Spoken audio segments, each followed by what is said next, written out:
शाम जिनकी नए झगड़ों में फसादों में कटी, रात बस खुदकुशी करने के इरादों में कटी, ऐसे कमबख्तों को मरने से बचा लूं तो हंसूं। भारत में रहना है तो भारत से प्यार करो, नहीं इस भारत से मुख मोड़ जाइए। जिस मुल्क के रिवाज रीति नीति हो पसंद, उस मुल्क से ही नेज नाता जोड़ जाइए। एक राजा ने मांग भरी फिर मेरा मस्तक फोड़ दिया। एक राजा ने मांग भरी फिर मेरा मस्तक फोड़ दिया। 5 साल वाला गठबंधन 10 महीने में तोड़ दिया। सुलझा विवाद श्री राम जन्मभूमि वाला बन रहा मंदिर है जय सिया राम की। नाच नर नारी झूम धरती को चूम चूम, देवगण बोले जय जय अयोध्या धाम की। तुमने गोकुल की गोपियों से अगर क्या बात है। प्रेम का व्याकरण पढ़ा, फर्क नहीं होता है राजा और भिखारी में, दोनों की सांसें काटी हैं समय की तेज कटारी ने। भारत के नौजवानों भारती पुकारती है, भेदभाव छोड़कर साथ साथ आइए। गाँव पे लगी है फिर भारती की लाज, आज सिंहनाद कर सोए राष्ट्र को जगाइए। दोस्तों नमस्कार, मैं डॉक्टर प्रवीण शुक्ल आपको प्रणाम करता हूं। सतमौला कवियों की चौपाल में आपका हार्दिक स्वागत करता हूं। बोली मैं तेरे बच्चे का बाप बनने वाला हूं, ये देख। ओ फुद्दू, एक गैस से भरा गुब्बारा अपनी माँ को दिखाइयो। लाइफ में कुछ बातों का बचना बहुत मुश्किल, और जब हो साथ सतमोला और उसका चटपटा टेस्ट, तो हर चीज बचेगी आसानी से। Satmola celebrates the release of Fukre 3 in theaters near you. CM साहब, हमारे 30 विधायक अपोजिशन पार्टी में चले गए, अब आप सीएम नहीं रहे। सतमोला तो अब नया सीएम कौन बन रहा है? Tell me. सतमोला खाओ, कुछ भी बचाओ। नमस्कार, सतमौला कवियों की चौपाल में आप सभी दर्शकों का हार्दिक स्वागत है। सतमौला कवियों की चौपाल में आज हमारा परम सौभाग्य है कि आज हमारे बीच में जो उपस्थित हैं, आज इस कार्यक्रम को जो भव्य गरिमा में एक आनंद हमें प्रदान किया करने वाले जो हमारे साथ उपस्थित हैं, उनका नाम होता है श्री डॉक्टर संदीप मारवा।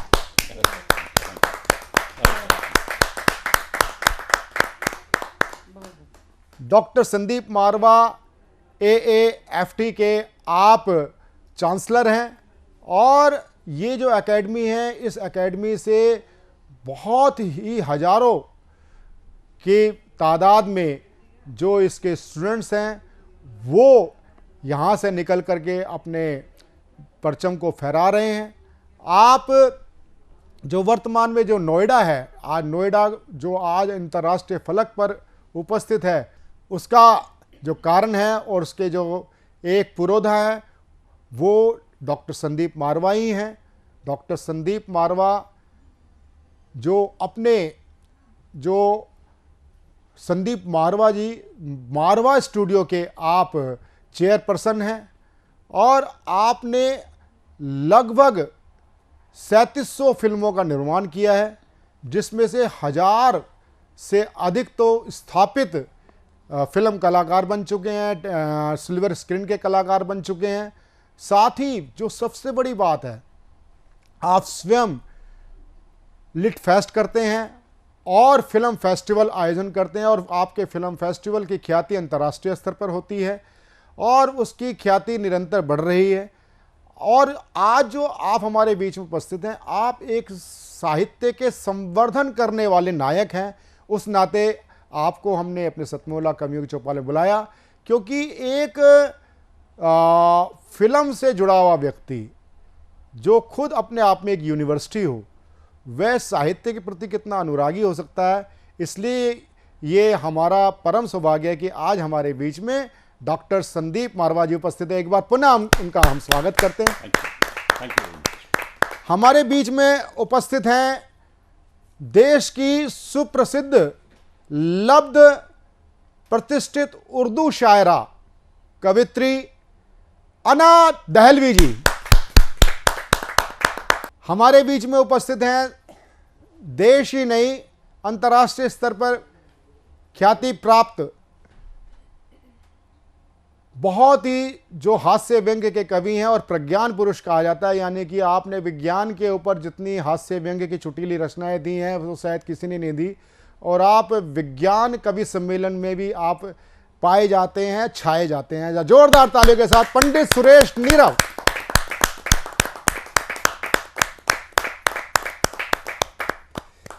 हमारे बीच में उपस्थित हैं देश की लब्ध प्रतिष्ठित गीतकार और शायरा डॉक्टर पूनम माटिया।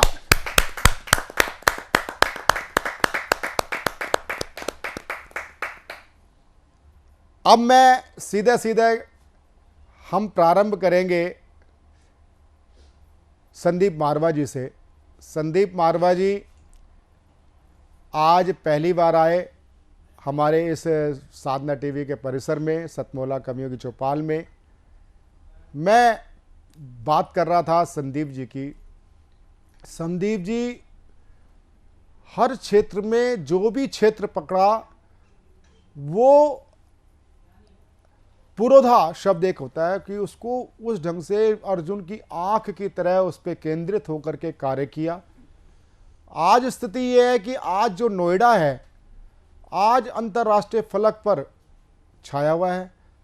हर कोई नोएडा का निवासी बन करके अपने को गौरव प्राप्त करता है। जैसे पंडित सुरेश नीरव जी गाजियाबाद में 20-25 वर्ष तक रहे और वो उसको गांव की तरह ही देखते रहे, लेकिन जब वो नोएडा में आए, ग्रेटर नोएडा में आए, तो आज वो अपने आप को उसका ओरा अलग देख करके आज वो काफ़ी आनंद महसूस करते हैं। तो इसका कारण कहीं ना कहीं मूल में जाता है तो संदीप जी का जाता है कि यहाँ फिल्म सिटी स्थापित की। और कभी जब नोएडा लोग आते थे तो लोग बड़ा अचंभा महसूस करते थे क्या होगा, लेकिन आज जो दिल्ली एनसीआर में जो गुड़गांवा नोएडा का स्थान है वो हमें विदेश की एक परिकल्पना साकार करने वाला जैसा बनता है। आज जिसने फिल्म और साहित्य में इतना इतना उसमें अपना उसने अवदान दिया, मैं ऐसे शख्सियत से कुछ बातें मैं करूंगा, उनकी हम ब्लेसिंग मिलेंगे। सबसे पहले संदीप जी, मैं ये जानना चाहूँगा कि आपने ये जो फिल्म सिटी की स्थापना कब और कैसे की? जी, 2 लाइनों से शुरू करता हूं कि रास्तों की दिलकशी अपनी जगह, चलने वालों की भी मर्जी चाहिए। यूं तो महफिल में हम पढ़ते रहे, सुनने वालों की भी मर्जी चाहिए। लाख आंसू इश्क भी रोए तो क्या, आसमानों की भी मर्जी चाहिए। वाह वाह वाह वाह वाह वाह। 1986 दिसंबर का वक्त था जब मेरे दिल में ये ख्याल आया कि यहाँ एक उत्तर भारत में फिल्म सिटी होनी चाहिए, क्योंकि मैं मुंबई से होके वापस आ चुका था और उन तमाम हालातों से गुज़र चुका था जो शायद मैं कभी गुज़रना नहीं चाहता था। तो एक ज़िद थी कि हाँ कुछ होना चाहिए। 1986 में मैंने ये एप्लीकेशन दी थी जिसे कोई लेके राज़ी नहीं था पहले, लेकिन ये मेरा सौभाग्य अच्छा था कि नोएडा चेयरमैन ने इस एप्लीकेशन को एक्सेप्ट किया। इसकी पूरी डिटेलिंग मैंने दी और 1987 में, पूरे 1 साल के बाद, दिसंबर 1987 में ये प्रोजेक्ट पास हुआ फिल्म सिटी का। 1988 में अलॉटमेंट हुई। 3 साल का वक्त सरकार ने हमें दिया स्टूडियो बनाने का और प्रोडक्शन में आने का, और 10 मार्च 1991 को हम लोगों ने उत्तर भारत का पहला फिल्म स्टूडियो मारवा स्टूडियो के नाम से शुरू कर दिया। बहुत एक लंबी दौड़ थी, 1 साल की परसुएशन थी, बहुत सारे कागज़ जमा कराने थे, बहुत सारे यकीन दिलाने थे और माइंड सेट तैयार करना था जो यहाँ पर नहीं मौजूद था, क्योंकि फिल्म का 1% माहौल नहीं था। तो मुझे लगा कि ये सारी तकलीफ़ें अगर मैं बर्दाश्त कर सकता हूँ तो फिल्म सिटी भी आ सकती है। और फिर उसके बाद नो लुकिंग बैक। 1991 में जब पहला स्टूडियो आया, उसके बाद हम लोग पहले 6 थे, फिर 12 थे और आज कुल मिलाकर 16 स्टूडियो हैं। और नोएडा फिल्म सिटी जो है वो उत्तर भारत की नहीं, देश ही की नहीं, बल्कि दुनिया की इस वक्त सबसे तेज दौड़ती हुई फिल्म सिटी बन चुकी है। एक संदीप जी, मैं आपसे और प्रश्न करना चाहता हूँ कि जैसा कि हमें जानकारी है कि ये एक नंबर कम नहीं होता, 3000 से अधिक फिल्मों का निर्माण करना और लगभग इतने ही फिल्म कलाकारों को तैयार करना, ये अपने आप में कीर्तिमान है। एक होता है कि जैसे मैं कवि हूँ, मैं कविता पाठ करके चला गया, ख़त्म। लेकिन एक होता है पालक बनना, जो नए बच्चे होते हैं वो बालक, और पालक का रिश्ता आपने कैसे निभाया? देखिए, सबसे पहले तो क्योंकि मुझे स्टूडियो इस्टेब्लिश करना था तो हम लोगों ने जान लड़ा दी। 2 साल हम लोगों ने सर उठा के नहीं देखा।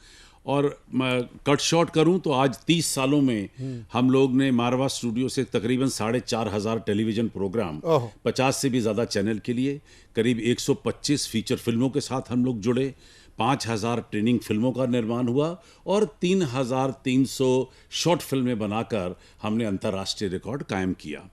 और हकीकत तो ये कि बहुत पेशेंस चाहिए और फिल्म बनाते वक्त सिर्फ पैसा ही नहीं बल्कि इसके साथ जो फिल्म बनाने की कला है वो आना बहुत ज़रूरी था। और शायद यही वजह थी कि हम लोगों ने 1993 में ये तय कर लिया कि हम लोग एक इंस्टीट्यूशन खोलेंगे, तभी फिल्म सिटी आगे बढ़ेगी। वरना भवन तो तैयार होते चले जा रहे थे लेकिन काम करने वाले लोग बहुत कम थे यहाँ पर। तो 1993 में हम लोगों ने Asian academy of film and television के नाम से पहला इंस्टीट्यूशन तैयार किया। 40 स्टूडेंट, 4 कोर्सेज। वो और बात है कि आज 8,000 स्टूडेंट और 80 कोर्सेज हैं और तकरीबन 30,000 बच्चा यहाँ से 145 मुल्कों से जो हमारे पास पढ़ने के लिए आया वो आज कामयाब है और आज फिल्म, टेलीविज़न और मीडिया इंडस्ट्री के अंदर बेहतरीन और खूबसूरत काम कर रहा है। और परसुएशन कंटिन्यूस, देखिए ये पैशन तो होना बहुत ज़रूरी था। एक स्टूडियो चलाने का पैशन, एक अच्छा इंस्टीट्यूशन चलाने का पैशन जो है वो अगर नहीं होगा तो आप एक कामयाब संस्थान भी नहीं चला सकते। आज ये कहते हुए हर्ष होता है कि AAFT जो है वो दुनिया के 10 सबसे बड़े फिल्म स्कूलों में इसका नाम आता है और तकरीबन 27 मुल्कों में AAFT जो है वो केस स्टडी है। UCLA में केस स्टडी है। जो हमारी आज नई एजुकेशन पॉलिसी बनी है 34 साल के बाद, उसमें भी AAFT एक केस स्टडी है। तो एक नए संस्थान, एक बुटीक संस्थान से लेकर और उसे एक दर्जा देना यूनिवर्सिटी का, ये अपने आप में एक बड़ी लंबी दौड़ थी। और मैं अकेला नहीं था लेकिन मेरे साथ बहुत सारे संगी साथी थे, पढ़े लिखे, इंटेलिजेंट, एक्सपीरियंस इंडस्ट्री के लोग जुड़े और लोगों ने अपने बेहतरीन और मजबूत एक्सपीरियंस को बच्चों के साथ मुझे और जानकारी मिली कि आपका लिटरेचर के प्रति, साहित्य के प्रति बहुत ही समर्पण है। आप लिट फेस्ट करते आ रहे हैं और मैं ये जानना चाहूँगा कि आप जो लिट फेस्ट किया और आपकी, मुझे डॉक्टर पूनम माटे जी ने बताया आपकी अभी एक पुस्तक भी आई है और उस पुस्तक के बारे में बात करेंगे। और साथ ही लिट फेस्ट की ये आपको परिकल्पना कैसे सूझी? क्योंकि मुझे जहाँ तक ध्यान है तो लिट फेस्ट मैंने 2 जगह सुनी, एक तो जयपुर या फिर आपका, और आज तो लिट फेस्ट की बाढ़ आ गई है। अब साहित्य इंडिया टुडे वाले भी करते हैं, लेकिन प्रारंभ अगर मैं देखता हूं तो जयपुर लिट फेस्ट एक आपका, तो ऐसा इसके बारे में आपको कैसे सूझा? देखिए, फिल्मों को और लिटरेचर को आप अलग नहीं कर सकते क्योंकि जितनी फिल्में हैं वो कहानियों पे ही तो आधारित हैं। तो वो वहाँ से कहानी शुरू होती है और जबकि हम लोग अभी 30 साल से पढ़ा रहे हैं लेकिन पिछले 16 साल से हम फिल्म फेस्टिवल कर रहे हैं। और जब फिल्म फेस्टिवल कर रहे थे तो वहीं से उसमें एक सेगमेंट हुआ करता था, लिटरेचर एंड सिनेमा। उस सेगमेंट को मैंने कहा कि ये बहुत ही इंटरेस्टिंग है, तो इस सेगमेंट को हम यहाँ तो करेंगे ही, लेकिन यहाँ से एक फेस्टिवल तैयार हुआ। दिमाग में हमारे ये सुझाव आया और हम लोगों ने इसको लिटरेचर फेस्टिवल का रूप दिया। आज कहते हुए मुझे बड़ी खुशी है कि 10 साल से हम लोग लिटरेचर फेस्टिवल अब कर रहे हैं और जो देश ही नहीं बल्कि अंतर्राष्ट्रीय स्तर के ऊपर कामयाब हुआ है। पिछले लिटरेचर फेस्टिवल तकरीबन 165 राइटर्स और कवियों ने भाग लिया। 3 दिन का ये फेस्टिवल होता है, तकरीबन 52 इवेंट होते हैं 3 दिन के अंदर और करीब 20,000 लोगों की हमें फुटफॉल मिली 3 दिन के अंदर और करीब 70 70 देशों ने भाग लिया। तो मुझे ऐसा लगता है कि अभी तो स्कोप और है। मैं नहीं कहता कि हम लोग किसी एक बहुत ऊंचे मकाम पर पहुंच गए, लेकिन ये ज़रूर तसल्ली है कि उत्तर भारत का ये अब दूसरा सबसे बड़ा फेस्टिवल है जयपुर के बाद, और मुझे लगता है आने वाले दिनों में ये जयपुर से भी आगे निकल जाएगा। मुझे आपकी पुस्तक के बारे में जानना चाहता था। हकीकत तो ये है कि मेरे पे तकरीबन 5 पुस्तकें लिखी जा चुकी हैं, तो मुझे वहीं से प्रभावित हुआ। मैंने कहा मुझे भी कुछ लिखना चाहिए, तो मैंने अभी जो पहली पुस्तक तैयार की है वो आदरणीय प्रधानमंत्री मोदी जी पे तैयार की है, और ये पुस्तक के अंदर है 8 years ऑफ मोदी सरकार, जो 8 साल के अंदर हम लोगों ने इस देश में काम किया है, जो सारी दुनिया जिसकी तारीफ कर रही है, उस सारे काम को मैंने इन पेजों में कंडेंस करके लिखा है। और इसका जो विमोचन हुआ था, ये पहली किताब है जो 21 सालों में, तो मोदी जी पे तो बहुत सारी किताबें लिखी जा चुकी हैं, लेकिन ये पहली किताब है जो ब्रिटिश पार्लियामेंट के अंदर हाउस ऑफ लॉर्ड में रिलीज होती है, और एक सिंगल किताब ने ब्रिटिशर पार्लियामेंटेरियंस की, उनके जो पार्लियामेंटेरियन हैं, उनके पूरे माइंडसेट को चेंज कर दिया। और वहाँ पर जब लोगों ने इस किताब को देखा और जब उन्होंने ये काम देखा कि इन 8 सालों में इतना काम हिंदुस्तान में हुआ है, तो उन लोगों का जो टोटल देश के प्रति परसेप्शन थी वो बदल गई, वो सोच बदल गई कि क्योंकि वो उनको लोगों को गलत इन्फॉर्मेशन मिलती है और गलत खबरें छपती हैं। तो ये किताब जो है उन पे हावी हो गई और इसने उन लोगों की सोच बदली। इसकी मुझे सबसे ज़्यादा खुशी है। संदीप जी, एक चीज़ और, आप क्योंकि आप भी साहित्य के कार्यक्रम में आए हैं, कविता के कार्यक्रम में आए हैं, सतमोला कवियों की चौपाल के बारे में हम आपकी हृदय से शुभकामना चाहते हैं। कृपया 2 शब्द इस पर भी बोलें। मैं सतमोला कवियों की चौपाल, पहले इस पूरे कार्यक्रम को तहे दिल से बहुत बहुत मुबारकबाद देता हूं। साधना टीवी को बहुत बहुत मुबारकबाद देता हूं कि आप लोगों ने एक कमाल करके दिखाया है। 15 साल से ये कार्यक्रम चल रहा है, 20 वर्षों से ये कार्यक्रम चल रहा है। 800 से भी ज़्यादा एपिसोड आप लोग इसके तैयार कर चुके हैं। 15,000 से भी ज़्यादा कवियों को इस मंच पर आपने निमंत्रित किया है, और मैं समझता हूँ कि इसमें से तकरीबन 1000 तो ऐसे कवि हैं जिन्होंने देश भर और दुनिया भर में अपना झंडा गाड़ दिया है, और शायद उनकी शुरुआत इसी मंच से हुई थी। तो ये अपने आप में एक बड़ा भव्य कार्यक्रम है जो आप साहित्य के प्रति कर रहे हैं। मैं इसके लिए सभी लोगों को तहे दिल से बहुत बहुत मुबारकबाद देता हूँ। मैं समझता हूँ कि ये कार्यक्रम लगातार चलना चाहिए, और मैं आज अपने आप को सौभाग्यशाली समझ रहा हूँ कि मैं भी आज इस कार्यक्रम में जुड़ गया हूँ। मुझे संदीप जी, ये हम सब का परम सौभाग्य है कि एक हमारे कार्यक्रम की प्रतिबद्धता होती है कि हम जब साहित्य के, कविता के क्षेत्र में हम किसी विशिष्ट अतिथि को बुलाते हैं, उसका विगत साहित्यिक होता है, चाहे वो कोई राजनेता हो, पूर्व केंद्रीय मंत्री हो, वो कहीं ना कहीं उनका साहित्य से होता है, वो इस शो पर आकर के अपना आशीर्वाद देते हैं। और ये आप उस कसौटी, खुद हमारे लिए कसौटी बने हैं कि जैसे आपने कहा, फिल्म और साहित्य का एक अंतर संबंध है। एक फिल्म फेस्टिवल से जुड़ी भी एक मुझे प्रसंग याद आ गया कि फिल्म फेस्टिवल में जब सिलेक्शन कमेटी होती है, उसमें एक फिल्म रिजेक्ट कर दी गई, वो टेक्निकल बेस पे की गई कि भाई इसका कैमरा वर्क ठीक नहीं है, इसमें डायरेक्शन ठीक नहीं है, एडिटिंग ठीक नहीं है। तो मेरा ये उसमें मत था कि भाई इसकी जो स्टोरी लाइन है ना, बड़ी ज़बरदस्त है। तो उन्होंने कहा भी अगर आप प्रवीण जी आप स्टोरी लाइन देख रहे हो तो फिर आपको एक साहित्य की किसी कमेटी में होना चाहिए, आप इसमें क्यों क्या काम कर रहे हैं। मैंने भाई नहीं, आप प्रेमचंद को, अमृता प्रीतम को, इनको कैसे इग्नोर कर दोगे। बिल्कुल। चित्रलेखा फिल्म का जो थी स्टोरी लाइन पे तो थी, ऐसे कई फिल्में जो हैं, फिल्में आई, वो शतरंज के खिलाड़ी है, इतनी जो फिल्में आई वो सब क्या ना, सारी हर फिल्म का जो कथानक होता है अपने आप में बड़ा महत्वपूर्ण होता है। तो वही संदीप जी ने उस बात की पुष्टि करी। मैं बड़ा अहोभाग्य अनुभव कर रहा हूँ कि आज हमारे बीच में संदीप मारवा जी रहे। मैं उनका हार्दिक धन्यवाद करता हूँ और आशा करता हूँ कि वह भविष्य में भी हमारे सतमोला कवियों की चौपाल के लिए अपना आशीर्वाद बनाए रखेंगे। बहुत बहुत आभार Sandeep ji. Thank you very much. 2 लाइनों के साथ मैं बिल्कुल खत्म करना चाहता हूँ कि हम तेरे हो चुके हैं जब चाहे आजमा ले, नजरें तो मिल चुकी हैं अब दिल से दिल मिला ले। ऐ शम्मा तेरी खातिर परवाना बन गया हूँ, जरा देख ले आकर दीवाना बन गया हूँ। सजदे में गिर गया हूँ अब तो जरा उठा ले, हम तेरे हो चुके हैं जब चाहे आजमा। वाह वाह वाह। सतमौला कवियों की चौपाल में हम जिनको कविता पाठ कराने जा रहे हैं, और वो एक उर्दू अदब की बहुत ही शानदार एक कवित्री हैं।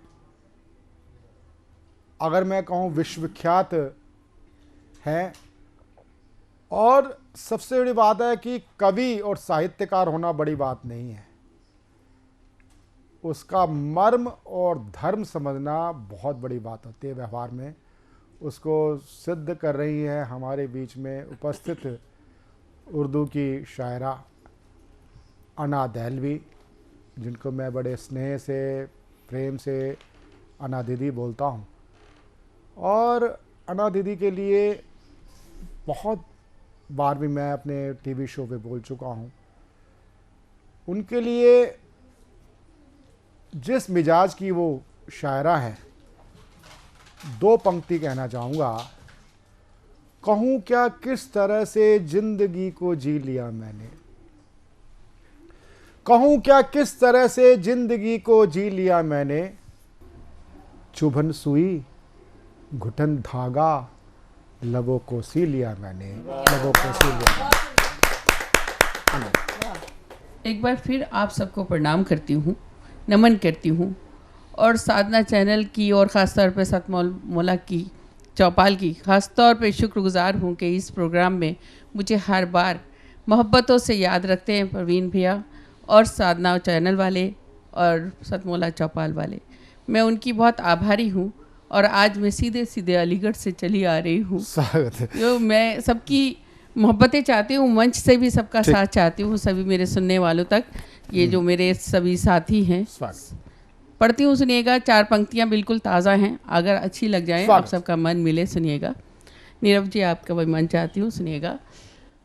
पत्थरों में हर पत्थर देवता नहीं होता, पत्थरों में हर पत्थर देवता नहीं होता। साफ कितना पानी हो आईना नहीं होता, साफ कितना पानी बहुत अच्छे हो आईना नहीं होता, आईना नहीं होता। मंजिलों को पाने में एक उम्र लगती है। वाह रे वाह वाह वाह वाह। मंजिलों को पाने में एक उम्र लगती है। एड़ियां उठाने से कद बड़ा नहीं, एड़ियां उठाने से कद बड़ा नहीं होता। अरे वाह, अरे वाह, बहुत शुक्रिया, बहुत शुक्रिया। एड़ियां उठाने से कद बड़ा नहीं, एड़ियां उठाने से कद बड़ा नहीं होता। पत्थरों में हर पत्थर देवता नहीं होता। एक गजल के चंद शेर आप सबकी मोहब्बतें पहली बार साधना चैनल पे पढ़ रही हूँ, सतमौला की चौपाल में ये गजल पढ़ने की कोशिश कर रही हूँ और उम्मीद है आप सभी पसंद करेंगे। मतलब पेश खिदमत है, आप सबको समर्पित है। मतलब सुनिएगा। तू नहीं तो ये नजारा भी बुरा लगता है,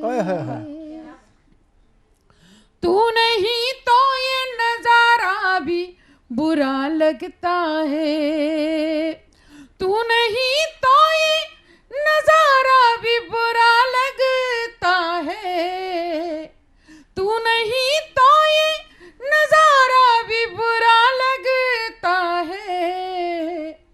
चांद के पास सितारा भी बुरा लगता है, वाह वाह वाह। चांद के पास सितारा भी बुरा लगता है। तू नहीं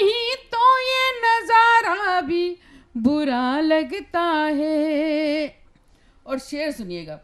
लाके जिस रोज से छोड़ा है भंवर में तूने, वाह वाह वाह, लाके जिस रोज से छोड़ा है भंवर में तूने, लाके जिस रोज से छोड़ा है भंवर में तूने, लाके जिस रोज से छोड़ा है भंवर में तूने, मुझको दरिया का किनारा भी बुरा लगता है,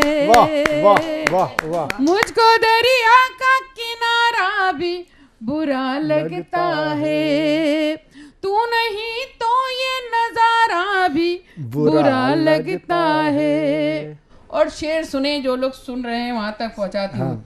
बेवफाई का चलन आम हुआ लोगों में, हालांकि मैंने पहले कुछ और लिखा था मर्दों में, मगर मर्द बुरा मान जाएंगे, इसलिए मैंने लोगों में कर दिया। सुनिएगा, वो सब तक पहुंच जाएगा। ऐसा नहीं है कि औरतें बेवफा नहीं होती, आदमी भी बेवफा होते हैं, औरतें भी होती हैं। सुनिएगा, बेवफाई का चलन आम हुआ लोगों में, बेवफाई का चलन आम हुआ लोगों में, बेवफाई का चलन आम हुआ लोगों में, अब तो वो जान से प्यारा भी बुरा बहुत अच्छे, बहुत अच्छे, बहुत अच्छे, बहुत अच्छे, बहुत अच्छे।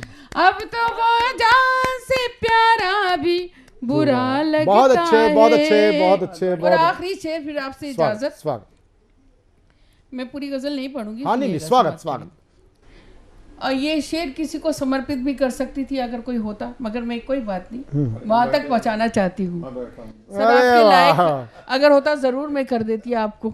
सुनिएगा, शादी करना भी है जंजीर पहनने की तरह, शादी करना भी है जंजीर पहनने की तरह, शादी करना भी है जंजीर पहनने की तरह, शादी करना भी है जंजीर पहनने की तरह, लेकिन इंसान का वारा भी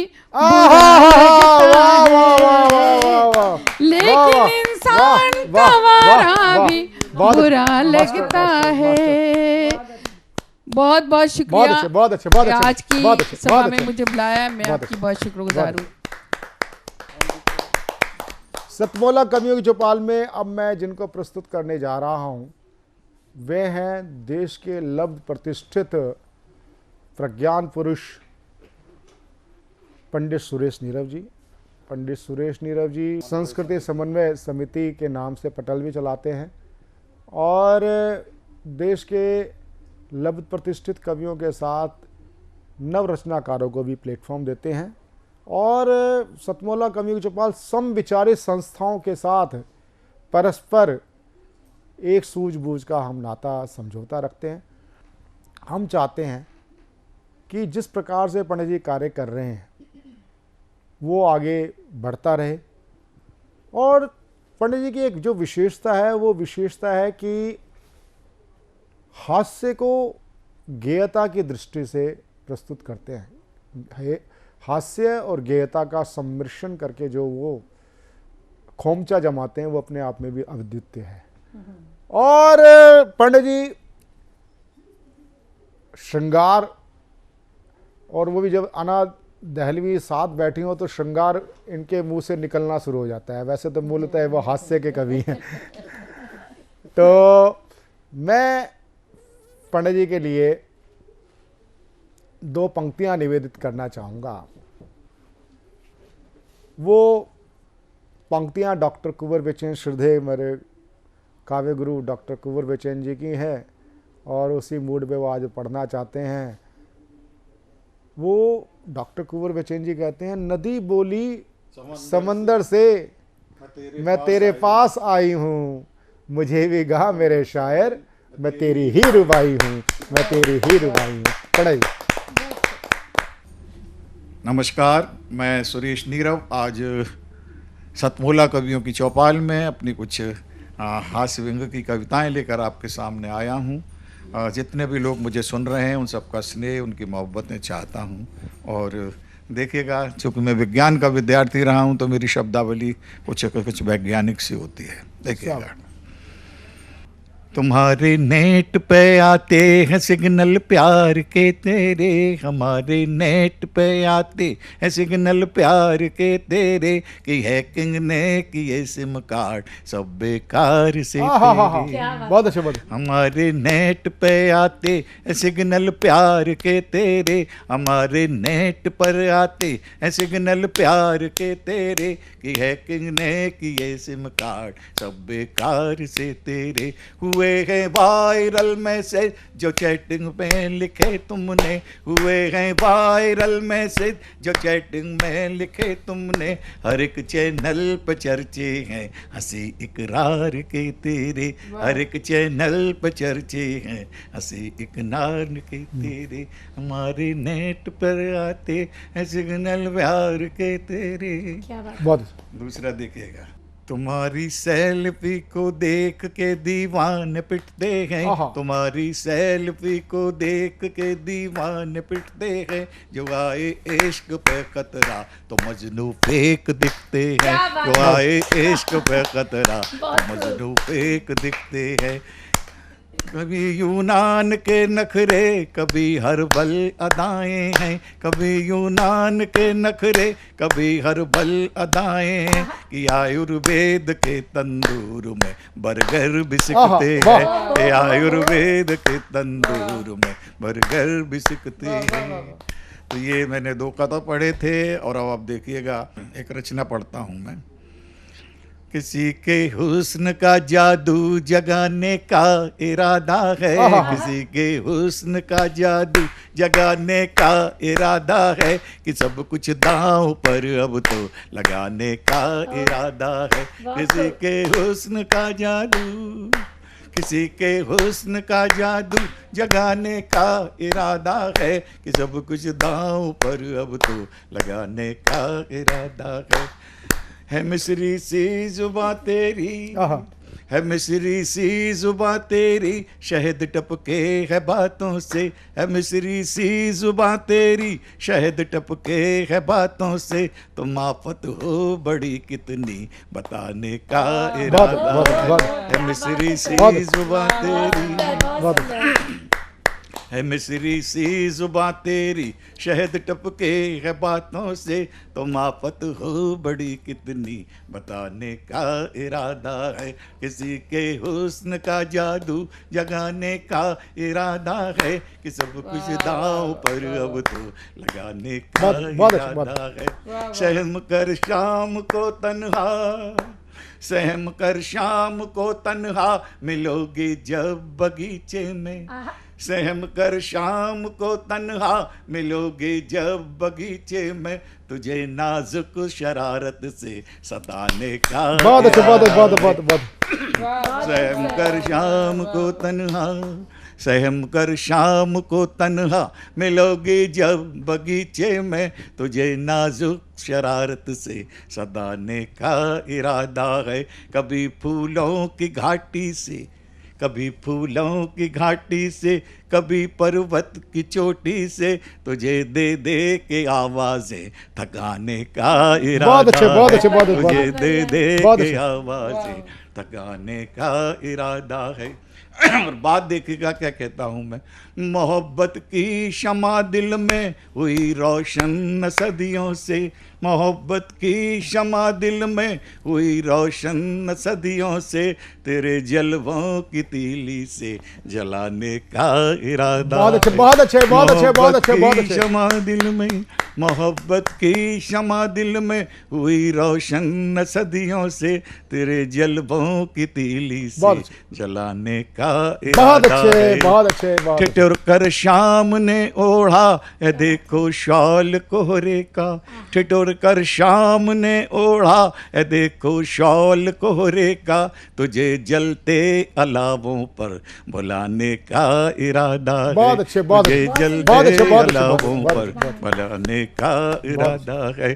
तुझे नदियों की कलकल में, तुझे नदियों की कलकल में, तुझे भंवरों की गुनगुन में, तुझे खुशबू की रुनझुन में बसाने का बहुत अच्छे, इरादा बहुत अच्छे, है। बहुत अच्छे, इसी बहुत के अच्छे, बहुत हुस्न बहुत का अच्छे। जादू, फटाफट तुम चली आओ मेरी उजड़ी हवेली में, फटाफट तुम चली आओ मेरी उजड़ी हवेली में, तुझे टूटे खटोले पर सजाने का इरादा बहुत अच्छे, है। बहुत अच्छे, बहुत तुझे अच्छे, टूटे बहुत अच्छे, बहुत अच्छे, खटोले पर सजाने का इरादा है। बहुत बहुत किसी आभार। के हुस्न का जादू।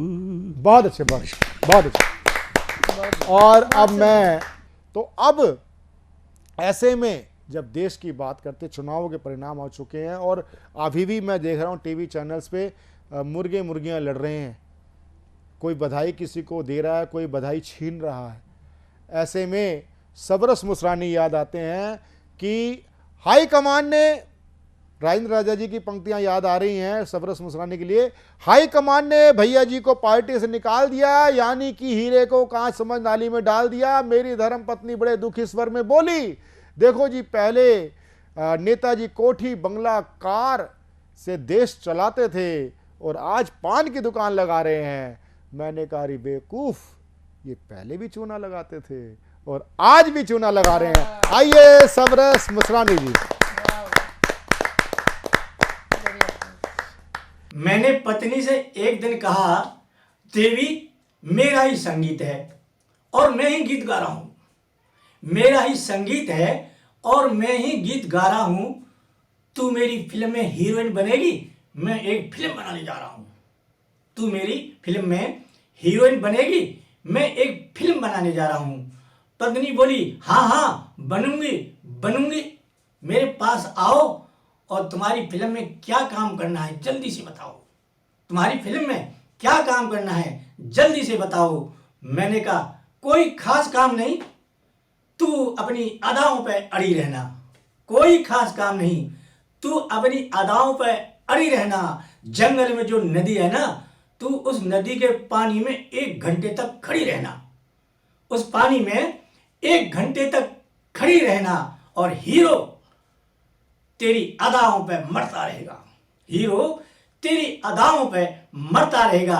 कैमरामैन तेरी शूटिंग करता रहेगा, कैमरामैन तेरी शूटिंग करता रहेगा। बोली, इतना तो मैं कर लूंगी, इस काम में क्या है, इतना तो मैं कर लूंगी, इस काम में क्या है, मगर ये बताओ तुम्हारी फिल्म का नाम क्या है, तुम्हारी फिल्म का नाम मैंने क्या कहा है। मैंने कहा, देवी कितनी खासियत है निर्माता और कवि इस सबरस मुरसानी में, देवी कितनी खासियत है निर्माता और कवि इस सबरस मुरसानी में। मेरी फिल्म का नाम है गई भैंस पानी में, गई भैंस पानी में। अब तो यह सुनते ही वह हक्का बक्का हो गई और गुस्से में फूलकर एकदम कुप्पा हो गई। अब तो यह सुनकर वह हक्का बक्का हो गई और गुस्से में फूलकर एकदम कुप्पा हो गई। सीधी कोप भवन की तरफ बोली, 5-6 दिन तक मुझसे बिल्कुल नहीं बोली। सीधी कोप भवन की तरफ बोली और 5-6 दिन तक मुझसे बिल्कुल नहीं बोली। अगले दिन मुस्कुराती हुई मेरे पास आई और कहने लगी, देखो जी मेरा ही संगीत है और मैं ही गीत गाने जा रही हूँ, मेरा ही संगीत है और मैं ही गीत गाने जा रही हूँ। मेरी फिल्म में हीरो बनोगे, मैं एक फिल्म बनाने जा रही हूँ, मेरी फिल्म में हीरो बनोगे, मैं एक फिल्म बनाने जा रही हूँ। मैंने कहा, हाँ हाँ क्यों नहीं बनूंगा, पहले ये बता तेरी फिल्म में मुझे क्या रोल निभाना होगा, तेरी फिल्म में मुझे क्या रोल निभाना होगा। वह बोली, कुछ नहीं, जो नदी है ना, नदी से घर, घर से नदी पर, नदी से फिर घर, घर से फिर नदी पे, नदी से घर, फिर घर से फिर नदी पे, बार बार आना जाना होगा, बार बार आना जाना होगा। मैंने कहा ये तो मैं कर लूंगा, मगर ये बता तेरी फिल्म का नाम क्या है। ये तो मैं कर लूंगा, मगर ये बता तेरी फिल्म का नाम क्या है। मेरी तरफ करती हुई इशारा हाथ का, मेरी तरफ करती हुई इशारा हाथ का, बोली मेरी फिल्म का नाम है धोबी का कुत्ता घर का न घाट का। धोबी का कुत्ता घर का न घाट का। अभी लेते हैं एक छोटा सा कमर्शियल ब्रेक। कमर्शियल ब्रेक के बाद फिर मिलते हैं अपने सहयोगी प्रशांत अवस्थी, नलिनी राज मौसम के साथ सतमोला कवियों की चौपाल में। मिलते हैं एक छोटे से कमर्शियल ब्रेक के बाद। भूली, मैं तेरे बच्चे का बाप बनने वाला हूँ, ये देख। ओ फुद्दू, एक गैस से भरा गुब्बारा अपनी माँ को दिखाइयो। लाइफ में कुछ बातों का बचना बहुत मुश्किल है। और जब हो साथ सतमोला और उसका चटपटा टेस्ट तो हर चीज बचेगी आसानी से। Satmola celebrates the release of Fukre 3 in theaters near you. हर पल मस्ती और रंगीन विद सतमोला नमकीन, इससे बेटर है नथिंग। सतमोला नमकीन डिफरेंट टेस्ट है बेमिसाल, पनीर भुजिया भी कमाल, इसके टेस्ट के सब शौकीन। हाँ सतमोला नमकीन, सतमोला स्वीट्स एंड नमकीन, इससे बेटर है नथिंग। हाँ सतमोला नमकीन।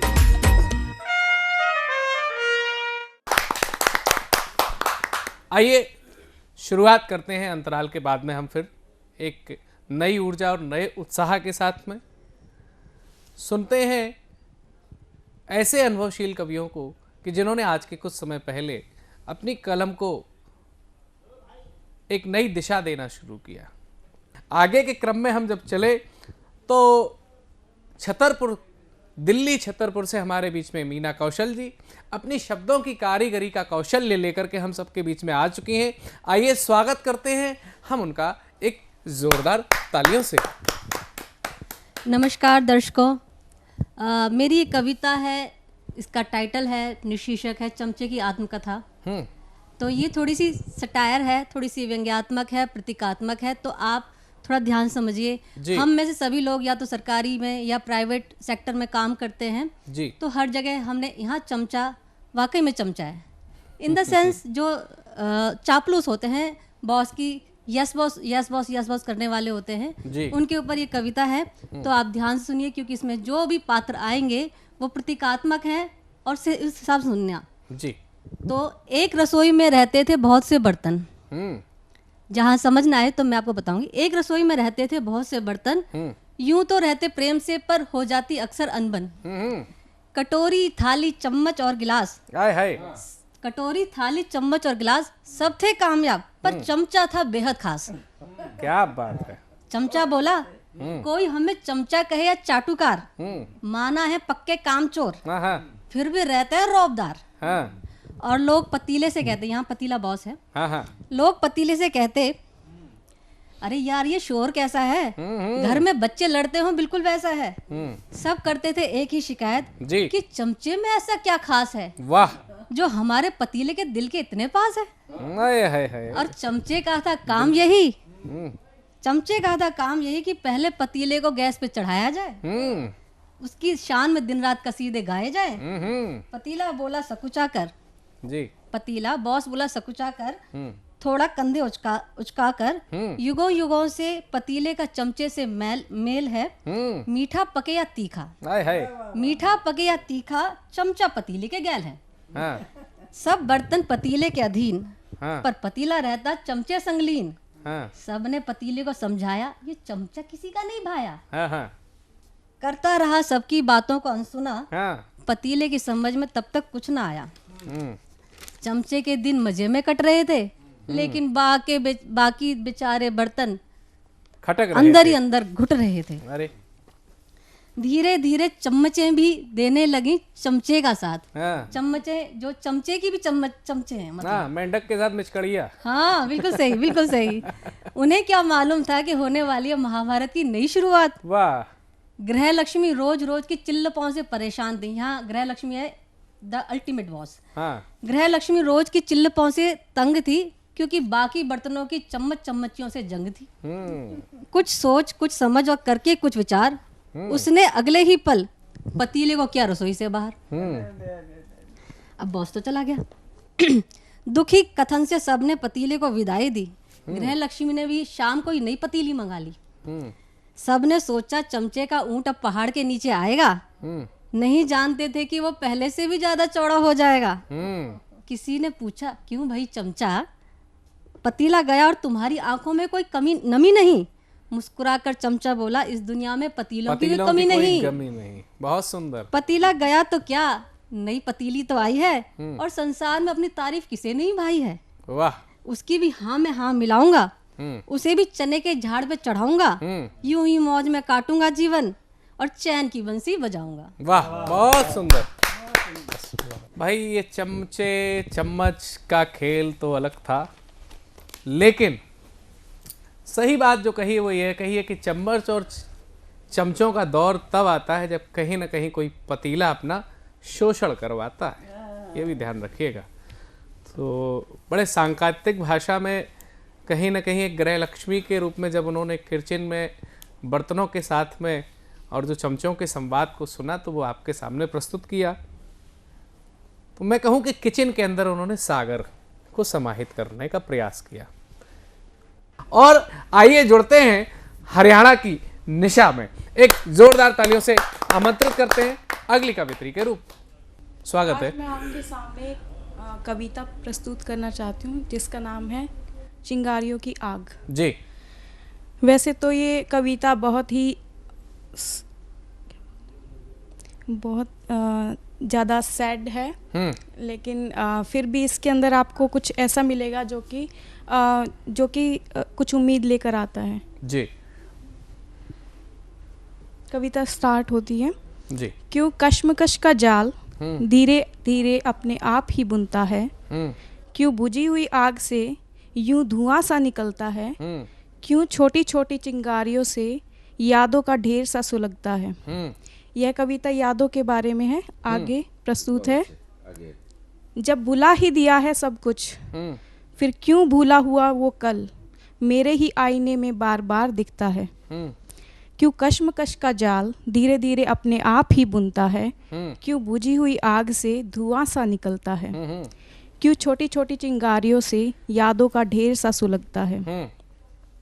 जख्म जो भर गए थे वक्त के साथ साथ, जख्म जो भर गए थे वक्त के साथ साथ, क्यों उनको कुरेदे बिना ही हर जख्म आज भी ताजा ताजा सा ही दिखता है। क्यों कश्मकश का जाल धीरे धीरे अपने आप ही बुनता है, क्यों बुझी हुई आग से यूं धुआं सा निकलता है, क्यों छोटी छोटी चिंगारियों से फिर से यादों का ढेर सा सुलगता है। खड़ा हुआ है जिंदगी की दहलीज पर, खड़ा हुआ है जिंदगी की दहलीज पर, खुशियों का हर एक महकता फूल, फिर इतना खिलखिलाने पर फिर भी एक फूल मुरझा हुआ सा लगता है। वाह। क्यों कश्मकश का जाल धीरे धीरे अपने आप ही बुनता है, क्यों बुझी हुई आग से यूं धुआं सा निकलता है, क्यों छोटी छोटी चिंगारियों से यादों का ढेर सा सुलगता है। Thank you so much. Nisha, आपने बहुत ही शानदार कविता पढ़ी और शब्द में कहीं ना कहीं एक ऊर्जा थी कि बुझी हुई आग से भी धुआं निकल रहा है। यह कल्पनाएं सिर्फ एक कवि हृदय ही कर सकता है। तो अभी अगले कवि जो है वो जब महाराष्ट्र से चल कर के यहाँ आए तो वो भी ऐसे यों यों यों, और दिल्ली में भी वो घूमे यों यों, क्योंकि वो महाराष्ट्र से 2 साहित्य अकादमी पुरस्कार भी प्राप्त हैं और काफ़ी महती प्रतिभा के धनी है। बिल्कुल सही। आप बालकृष्ण महाजन जी को मैं आपकी अगली कविता के लिए आमंत्रित करना चाहता हूँ। आइए, स्वागत है। हेलो। चलो, मैं पहली कविता अपनी महिलाओं को, 3 महिलाएं हमारे साथ में बैठी है, उनको समर्पित है 4 लाइनें जी। उनकी एक मुस्कुराहट ने हमारे होश उड़ा दिए। बहुत सुंदर, आपने भी उड़ा। उनकी एक मुस्कुराहट ने हमारे होश उड़ा दिए जी। हम होश में आ ही रहे थे, फिर वो मुस्कुरा दिए। हाय हाय हाय हाय, बहुत सुंदर। और मैं अभी व्यंग्यात्मक कविता शुरू करता हूँ जी। एक कवि की 25वीं सालगिरह पर कवि ने अपने पत्नी से पूछा। क्या पूछा बताइए? मैं क्या बताऊं? क्या लोगी गिफ्ट में? एक कवि ने अपने पत्नी से पूछा, क्या इस 25 साल में क्या तुमने कोई नेक काम किया है? वाह। कवि पत्नी बोली, कल ही अपना गैस खत्म हो गया था ना, तो आपका लिखा हुआ जो खंड काव्य है उसे चूल्हे में झोंक दिया है। हाय बड़ी पीड़ाएं होती हैं कवियों की। एक मेरे जैसा नाम है वैसे एक कविता है जी। हम बाल कृष्ण बचपन से ही बड़े नटखट थे, अभी भी हैं। हाँ।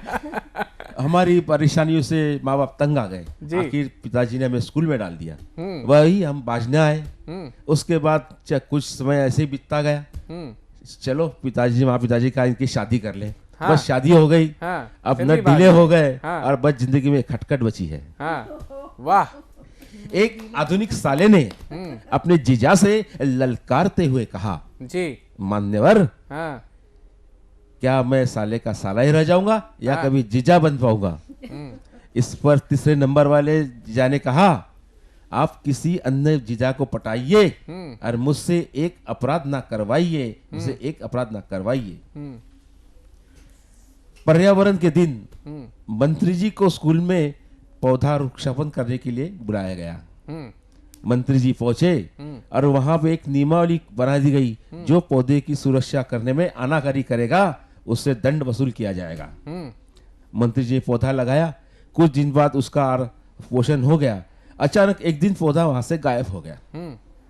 तो जब इंक्वायरी बैठी, इंक्वायरी कमीशन ने पता चला कि एक पौधा वो बकरी ने खा लिया। तो चारों ने उसको जो कमेटी थी उन्होंने चारों बकरी का सफाया कर दिया और वृक्षारोपण को सफल कर दिया। जी। क्या ये पर्यावरण और आगे बढ़ सकता है? बिल्कुल बढ़ सकता है जी। हमारी सुरक्षा और उसको हम कैसे सुरक्षित करें, 5 साल तक उसमें पानी डालें, उसकी सुरक्षा करें, तो पर्यावरण अच्छे से बढ़ सकता है। अभी चुनाव चल रहे हैं, चुनाव भी हो भी गए हैं, तो एक मेरी सब कविता उसके लिए है जी। उनकी तस्वीर देखकर मैं हैरान हो गया, जो आदमी न बन सका वो आज भगवान हो गया। क्या बात, वाह, बहुत सुंदर।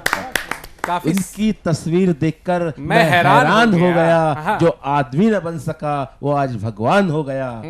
5 साल पहले वे गलियों में भटक रहे थे और बेरोजगारी की डाल पर अधर में लटक रहे थे।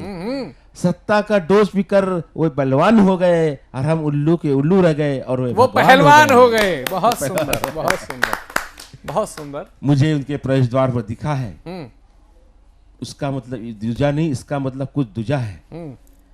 काश इनकी आत्मा फिर से संत हो जाए, तब फिर देश की समस्या का अंत हो जाए, फिर देश का हर नागरिक चैन की बांसुरी बजाएगा और मेरा यह देश सोने की चिड़िया हो जाएगा, सोने की चिड़िया हो जाएगा। बहुत सुंदर। तो जो देश सोने की चिड़िया था, है और रहेगा। बिल्कुल सही बात है, रहेगा ही, क्योंकि भारत के साथ में कोई समझौता नहीं हो सकता है। भारतीय संस्कृति पूरे विश्व की एकमात्र ऐसी संस्कृति है जिसने लोगों को आपस में गले मिलकर के रहना सिखाया है। और ऐसा ही एक सागर जो कि हमारे बीच में आज हापुड़ से चल करके सचिन सागर के रूप में अपने गीतों के सागर, गजलों की गागर भर करके लाए हैं। मैं आमंत्रित करता हूं अपने इस छोटे भाई को, आप सबकी जोरदार तालियों से, कि वो आए और अपने गीत के माध्यम से श्रृंखला को आगे बढ़ाए। पेश कर रहा हूं एक गीत, सुनिएगा। स्वागत है। मेरे हो तुम मेरे हर जन्म में मेरे हो तुम मेरे हर जन्म में मेरे, रहना यूं ही तुम संग हर जन्म में मेरे हो तुम मेरे हर जन्म में मेरे, रहना यूं ही तुम संग हर जन्म में मेरे। वाह।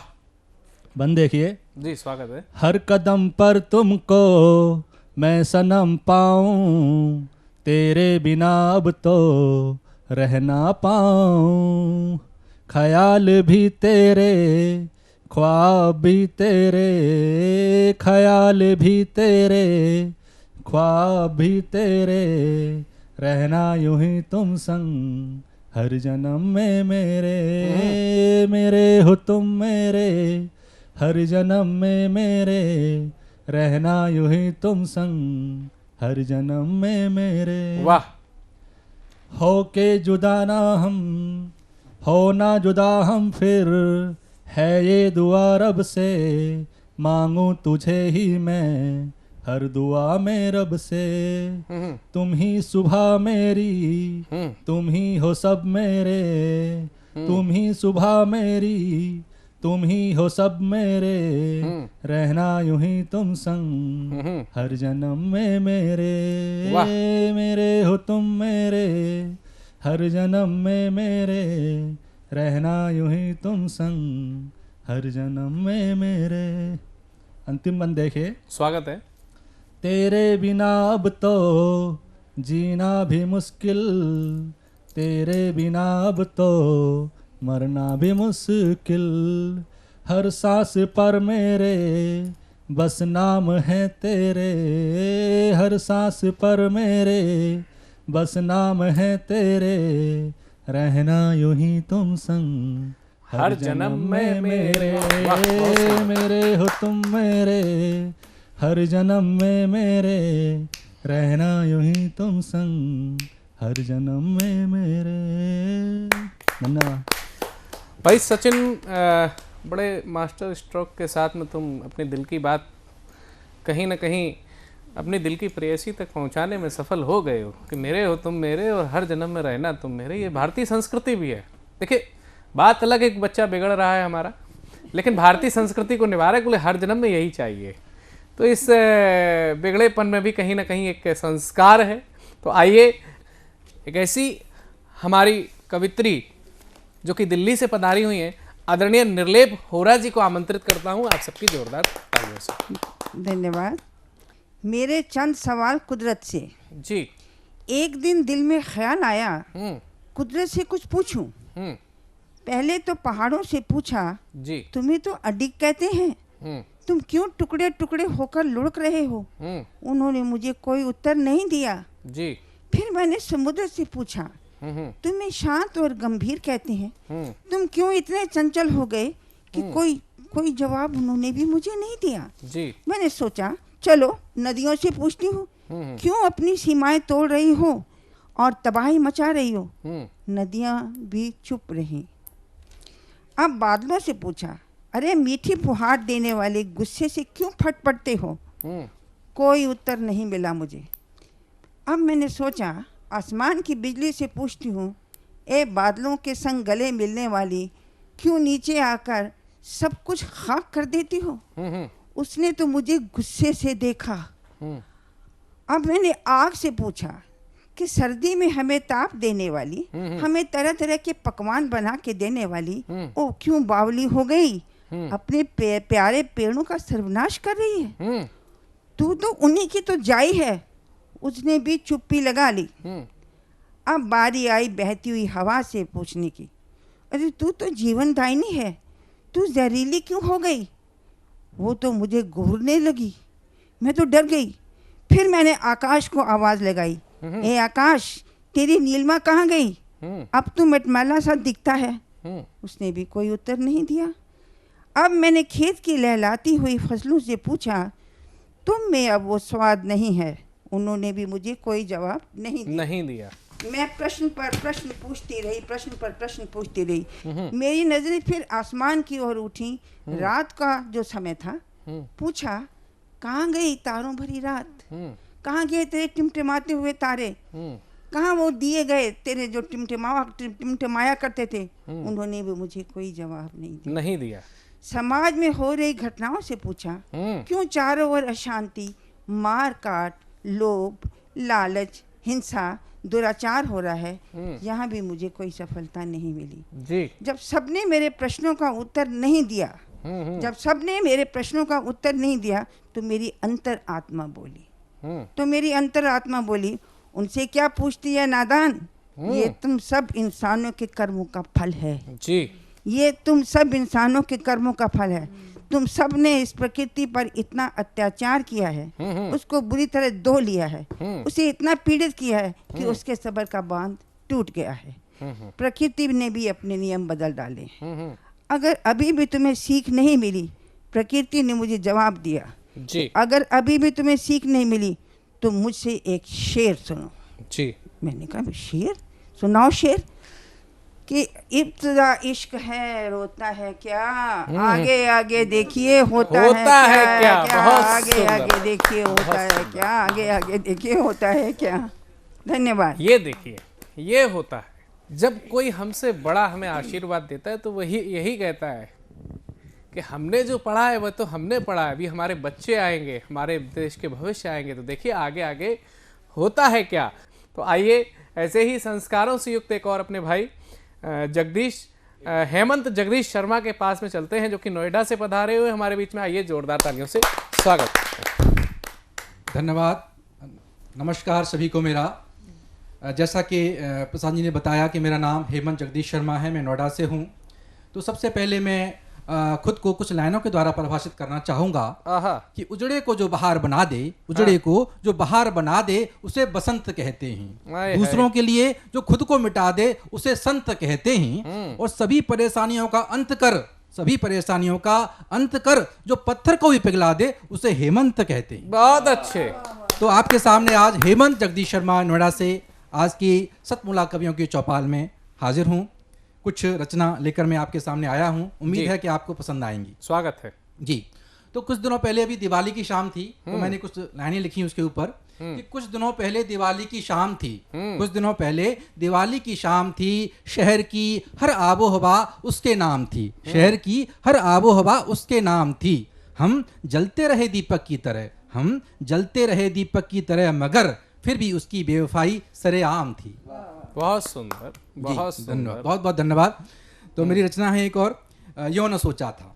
तो आनंद लीजिएगा इस रचना का कि ताररू तारारू ताररू तारारू, यो न सोचा था हम यो ही मिल जाएंगे, यो न सोचा था हम यो ही मिल जाएंगे, राज सारे दिलों के यो ही खुल जाएंगे, यो न सोचा था तुमसे मिलकर यो हमारे होंठ यो ही सिल जाएंगे। ताररू तारारू ताररू तारारू, यो न सोचा था हम यो ही मिल जाएंगे, यो न सोचा था हम यो ही हिल जाएंगे, यो न सोचा था तुमसे मिलकर यो, यो न सोचा था तुमसे मिलकर यो, ये दुनिया वाले यो ही जल जाएंगे। ताररू तारारू ताररू तारारू, यो न सोचा था हम यो ही मिल जाएंगे, यो न सोचा था हम यो ही हिल जाएंगे। जो रूठोगे तुम तो, जो रूठोगे तुम तो, हम यो ही दहल जाएंगे, जो रूठोगे तुम तो, हम यो ही दहल जाएंगे। तुम्हारी जिद पर हम यो ही पिघल जाएंगे, यो न सोचा था तुमसे मिलकर यो, यो न सोचा था तुमसे मिलकर यो हमारे चेहरे यो ही खिल जाएंगे, यो न सोचा था हम यो ही मिल जाएंगे। ताररू तारारू ताररू तारारू, यो न सोचा था हम यो ही मिल जाएंगे, हमारे आंसू आँखों में यो ही घुल जाएंगे, हमारे आंसू आँखों में यो ही घुल जाएंगे, ये द्वार सांसों के यो ही खुल जाएंगे। तुम्हारी जुस्तजू में डूब कर, जुस्तजू कहते हैं तलाश को, तुम्हारी जुस्तजू में डूब कर दाग दामन के यो ही धुल जाएंगे, दाग दामन के यो ही धुल जाएंगे। ताररू तारारू ताररू तारारू, यो न सोचा था हम यो ही मिल जाएंगे, राज सारे दिलों के यो ही खुल जाएंगे। ताररू तारारू ताररू तारारू, यो न सोचा था हम यो फिसल जाएंगे। जाएंगे, यो न सोचा था हम यूं मचल जाएंगे, यो न सोचा था तुमको पाकर यूं, यो न सोचा था तुमको पाकर यूं, आग ऐसी लगेगी हम यूं जल जाएंगे, ताररू तारारू ताररू तारारू, यो न सोचा था हम यूं ही मिल जाएंगे, आग ऐसी लगेगी हम यूं जल जाएंगे। धन्यवाद। बहुत सुंदर। अच्छा, आपको समझ में ये लग रहा होगा यों यों यों, ये कहीं पौ पौ पौ ऐसा कुछ नहीं है। एक्चुअली भारतेंदु हरिश्चंद्र जी ने कहा है कि निज भाषा उन्नति है सब भाषण को मूल।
और अब मैं जिनको प्रस्तुत करना चाहता हूं, प्रस्तुत किया वो इस कार्यक्रम के पुरोधा है, संवर्धन करता है। उनका नाम होता है श्री अनिल कुमार मित्तल। सतमोला ग्रुप के आप चेयरमैन हैं और सतमोला कवियों की चौपाल, सतमोला कवियों की चौपाल एक दूसरे के पूरक बनते हुए एक ब्रांड बन चुका है, बहुत बड़ा ब्रांड बन चुका है। उसका नाम होता है सतमोला कवियों की चौपाल। उसके patron, chief patron Shri Anil Mittal ji, आपकी हमें ब्लेसिंग चाहिए, जोरदार ताले के साथ हम उनका स्वागत करें। नमस्कार दोस्तों, मैं अनिल मित्तल, चेयरमैन सतमोला ग्रुप। मैं जैसे आप सब लोग जानते हैं कि 2004 के अंदर मैंने सतमोला कवियों की चौपाल आरंभ करा परवीन आर्य के साथ मिलके। तो हमारा उद्देश्य दोस्तों यही था कि जो आज ये काव्य पाठ है, जो ये बुद्धिजीवी वर्ग जो ये सुंदर काव्य पाठ हम लोग करते हैं, तो वो धीरे धीरे आज के ज़माने में लुप्त ना होता जाए। जो आज मॉडर्नाइजेशन चल रहा है, जितना टीवी पे हम और भी चीज़ें बढ़ती जा रही हैं, तो ये ना हो कि हमारी पुरानी जो ये एक संस्कार थे, पुरानी सभ्यता थी, कविता पाठ था, वो धीरे धीरे ये लुप्त होता जा रहा था। तो इसीलिए हम दोनों ने मिलकर 2004 के अंदर सतमोला की कवियों की चौपाल आरंभ करी, जिसके अंदर हम ऐसा प्लेटफॉर्म देते रहे हैं जिसके अंदर नए से नए कवि, जो भी कवि काव्य पाठ है उसमें करना चाहे उसका स्वागत करते हैं हम लोग, उन्हें मौका देते हैं नए नए कवियों को। और आप लोगों से यही निवेदन है कि जो भी चाहे आप पहली बार काव्य पाठ करते हैं तो आप सतमोला कवियों की चौपाल के प्लेटफॉर्म पर आएँ, आप लोगों का स्वागत है। उसके अंदर आप अपनी मौलिक कविताओं को सुनाएं, उनके अंदर जो भी कमी होगी तो हमारे पुराने जो एक्सपीरियंस कवि हैं वो उनको सुधारेंगे और आपको और इम्प्रूव करने की कोशिश करेंगे। आपसे निवेदन है कि सतमोला कवियों की चौपाल में आएँ और अपना काव्य पाठ करें। सतमोला कवियों की चौपाल में अभी तक आपने सतमोला कवियों की चौपाल में देश के वरिष्ठ लब्ध प्रतिष्ठित कवियों को सुना, संदीप मारवा जी को आपने सुना, आपने हमारे अनिल मित्तल जी को सुना। यदि आप भी सतमोला कवियों की चौपाल में अपना काव्य पाठ करना चाहते हैं, आप नवांकुर हैं और आपको अभी तक कोई सही प्लेटफॉर्म नहीं मिला है, तो यदि आपने गलती से भी ये टीवी कार्यक्रम देख लिया है तो आप सही जगह पहुँचे हैं। टीवी स्क्रॉल पे चल रहा नंबर 9711182183 पे आप हमसे व्हाट्सअप कीजिए, आप हमें टेक्स्ट मैसेज कीजिए, आप हमें फ़ोन कीजिए। ये हमारी लाइन 24 घंटे खुली रहती है, इस पे आप हमें कर सकते हैं। और सतमोला कवियों की चौपाल केवल नवांकुरों को मौका ही नहीं देता, शुभ अवसर ही नहीं देता, विश्वसनीय प्लेटफॉर्म है। देखिए, लोग तो कहेंगे, लोगों का काम है कहना। हम समालोचना आलोचना से घबराते नहीं हैं, लेकिन कुछ लोग दुष्प्रचार करना चाहते हैं, करें। लेकिन वाकई में ये गाना किशोर कुमार का जो गाया हुआ है, कुछ तो लोग कहेंगे, लोगों का काम है कहना। ये 20 वर्ष की चली हुई अनवरत यात्रा आगे भी चलती रहेगी, अनवरत चलती रहेगी, केवल एक परस्पर विश्वास के लिए। तो आइए आप हमारे कार्यक्रम के साथ जुड़िए। सतमोला कवि चौपाल में 9711182183। मिलते हैं अगले रविवार कुछ नई शख्सियत के साथ सतमोला कवियों की चौपाल में। नमस्कार।